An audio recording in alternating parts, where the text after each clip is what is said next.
আজকে বানাবো জিভে জল আনা স্বাদের একটি রেসিপি। হাই, অবসরের কাজে আমি বর্ণালী। আজকে বানাবো দই কাতলা। চলুন রান্নাটা শুরু করা যাক। প্রথমে কাতলা মাছ ধুয়ে পরিষ্কার করে রেখেছিলাম। এখন মাছের মধ্যে দিয়ে দিচ্ছি পরিমাণ মতো লবণ, হলুদ গুঁড়ো, গোলমরিচের গুঁড়ো। এবার হাত দিয়ে মাছের পিসগুলোতে ভালো করে মশলাটা মেখে নেব। খেয়াল রাখবেন লবণের পরিমাণটা যেন একদম ঠিকঠাক হয়। রেডি হয়ে গেছে। এখন ঢেকে 15 থেকে 20 মিনিট রেখে দেব। এখন মিক্সির বাটিতে দিয়ে দিচ্ছি পেঁয়াজ কুচি, রসুন, আদা কুচি, 5-6টা কাজু, অল্প একটু জল। এবার মিহি করে পেস্ট বানিয়ে নেব। তৈরি হয়ে গেছে, ঢেলে নেব। এখন দিয়ে দিচ্ছি টমেটো কুচি। টমেটোটাও মিহি করে পেস্ট বানিয়ে নেব। তৈরি হয়ে গেছে। গ্যাসের মধ্যে কড়াই বসিয়ে দিলাম, গ্যাসটা অন করে দিলাম। এখন নিয়ে নিচ্ছি সর্ষের তেল। কড়াইতে দিয়ে দেব সর্ষের তেল, একটু নেড়ে চেড়ে দেব, খুব ভালো করে গরম করে নেব।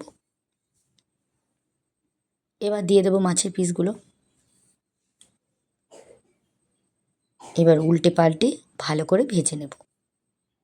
নিজেদের পছন্দ অনুযায়ী ভাজবেন।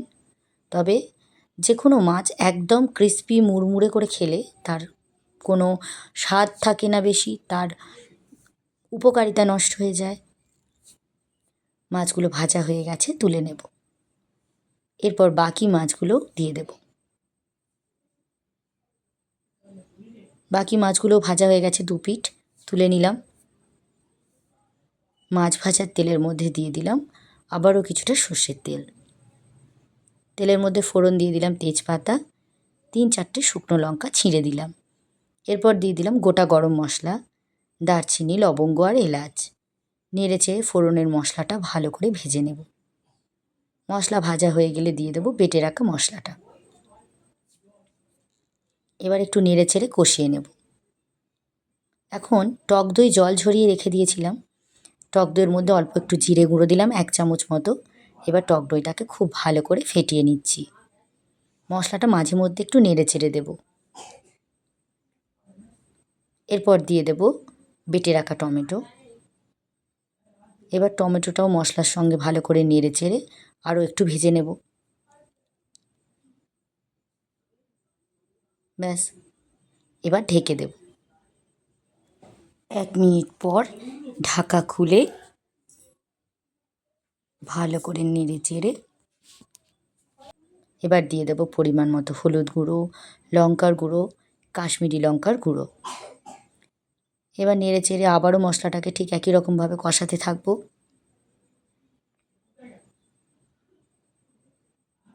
এরপর দিয়ে দেবো ফ্যাটানো টক দই। গ্যাসের ফ্লেমটা অফ করে দিয়ে দইটা মিশিয়ে নেব।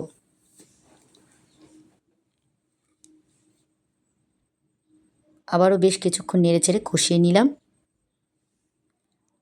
একটা বাটিতে বসিয়ে দিলাম বেশ কিছুটা জল। এখন দিয়ে দিচ্ছি মশলার মধ্যে 1/2 চামচ ঘি। এবার নেড়ে চেড়ে আবারও একবার দিলাম। ঘিটা মিশে গেছে। এবার দিয়ে দেব জল। আমি এখানে গরম জল ব্যবহার করছি। গরম জল ব্যবহার করলে রান্নার স্বাদ কিন্তু একটু হলেও বাড়ে। এবার দিয়ে দেব পরিমাণ মতো লবণ। ঝোল ফুটতে শুরু করেছে।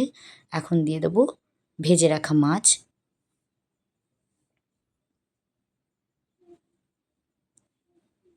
এখন ঢেকে দেব। 5 মিনিট পর ঢাকা খুলে দেখুন দারুণ একটা কালার চলে এসছে। এখন দিয়ে দিচ্ছি গরম মশলার গুঁড়ো। তৈরি হয়ে গেছে একদম পারফেক্ট স্বাদের। যদি কেউ সাদা দই কাতলা খেতে পছন্দ করেন সেক্ষেত্রে মাছের মধ্যে হলুদ না দিয়ে আর যখন মশলাটা বাটবেন তখন শুকনো লঙ্কা দিয়ে বাটবেন। তাহলে কিন্তু সাদা হবে এবং খেতেও খুব ভালো হবে। এছাড়া কাঁচা লঙ্কা বাটাও ইউজ করতে পারেন। ওপর থেকে কয়েকটা চেরা কাঁচা লঙ্কা দিয়ে সাজিয়ে দিলাম। ভিডিওটি ভালো লাগলে লাইক কমেন্ট শেয়ার করবেন। চ্যানেলটি সাবস্ক্রাইব করে পাশে থাকবেন। যারা যারা ফেসবুক থেকে দেখছেন পেজটি ফলো করবেন। ভিডিওটি সম্পূর্ণ দেখার জন্য ধন্যবাদ।